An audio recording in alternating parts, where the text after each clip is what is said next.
Hello, my name's Alan Hewitt. I've been skydiving for over 30 years now, but I've been a parachute rigger and instructor for over 25 years. My passion is parachute equipment, and I'm really happy to have this opportunity to introduce you to my safety information database. One of the questions that my customers have on their minds is my equipment safe? There are things we can do to guarantee that their equipment is as safe as possible. The first thing is we make sure it's free from any safety notice that's being published around the world. Now, another thing the safety notice can give us is an educational tool. If we know what's gone wrong in the past, we can make sure the same problems don't get recreated again in the future. So what is SID? SID is basically a collection of over 2,000 safety notices that I've collected from around the world from parachute manufacturers, parachute associations and government agencies. But it's not just a collection of safety notices. It's a tool for riggers and instructors. A tool that makes their job easier, quicker and simpler. It's also a study guide. It can help new riggers and new instructors learn from previous mistakes to make sure that in the future those mistakes don't happen again. It's for the passage of all type of safety information. For example, a manufacturer could publish a manual update, and this is a good way of letting everybody know about it. Registration is quite simple. You just complete a few boxes on the internet, press register and then go to log in. When you've logged in, you'll come to what I call the switchboard. Now in the switchboard you've got 3 links. The first link is equipment profile, the second link is search for safety information and the third link is advanced search. Let's just look at the equipment profile first. The first thing you need to do is add your equipment into the database. You have to give it a name. I've given mine a name here called Atom Container. And then I go down and I select the manufacturer. I then select the product from the manufacturer. I then type in the serial number and the date of manufacturer.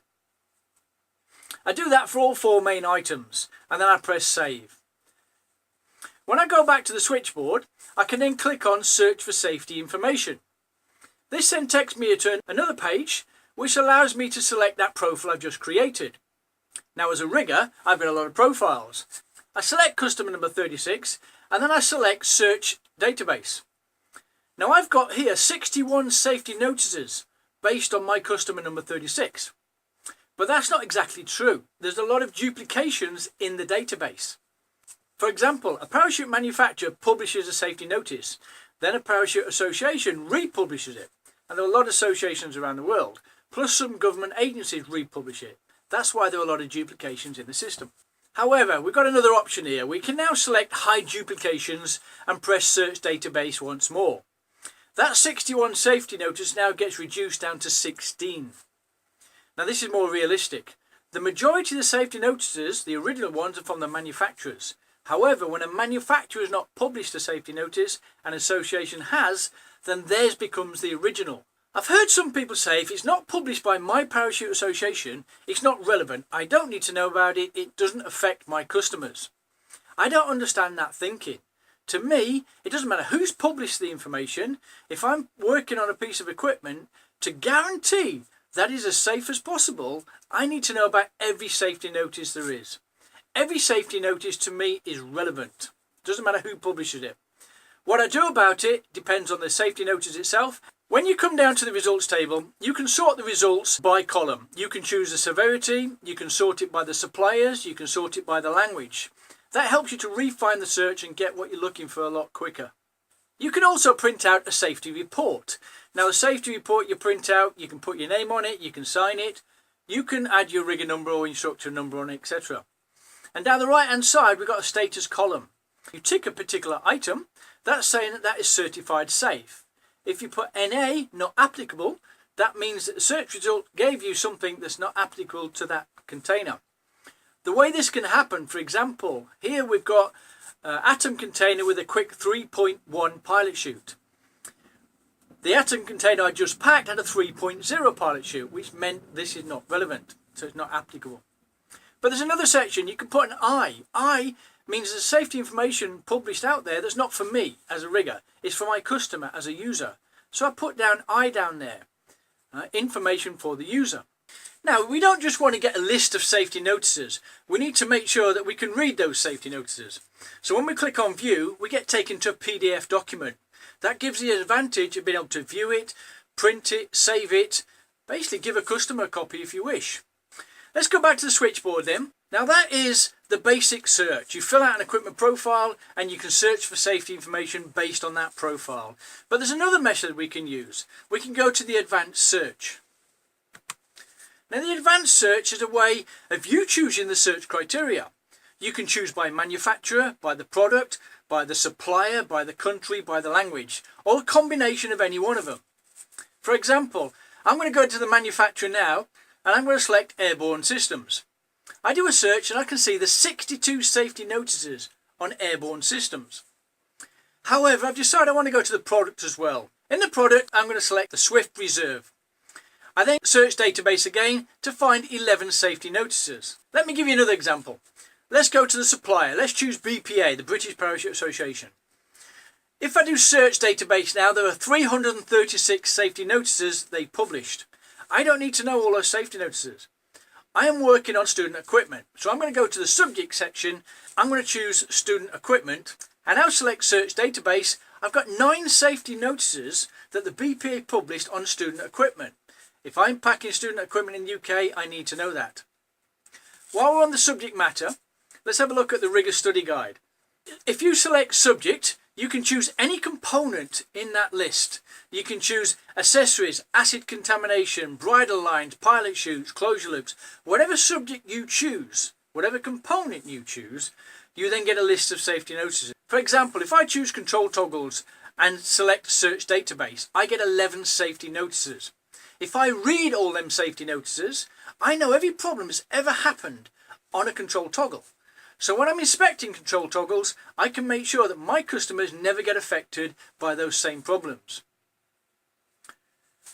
Let's go back to the switchboard again. If a manufacturer or an association registers, they get a fourth option. They can add safety notices. If you select add safety notices, you get taken to a new table. At the top, you need to search for a product. So basically it's a pull down menu. I've selected atom container. I then give it a title, cordial material inspection. I then give it a safety number. I then go to the severity and I choose mandatory, optional, recommended, etc. The supplier section is a little bit different. It's automatic. If you've registered as a manufacturer or association, your name will appear. This makes sure you can't affect anybody else's safety information. I then go down to choose the date of issue. Now the date of issue is an open-ended safety notice. What this means is whoever's got that equipment will always get a copy of that safety notice. It's not date relevant. However, if I choose from date and the to date, then when I do a search for safety notices, I will only get what's relevant to my container. So if I've got a container manufactured in 2005, I don't want to see a safety notice dated 1995. It's not relevant to my equipment. You can then go further down, choose the language, choose the country, and then you can go down to the subject matter. Now choose a subject, whatever it is. If it's based on a free bag or a pilot chute, select that. So when a rigger is doing the study guide, he will be able to study what's relevant to his course at the time. I'm then going to choose duplications. An original safety notice is based on whoever's published it first. 90% of the time it's parachute manufacturers.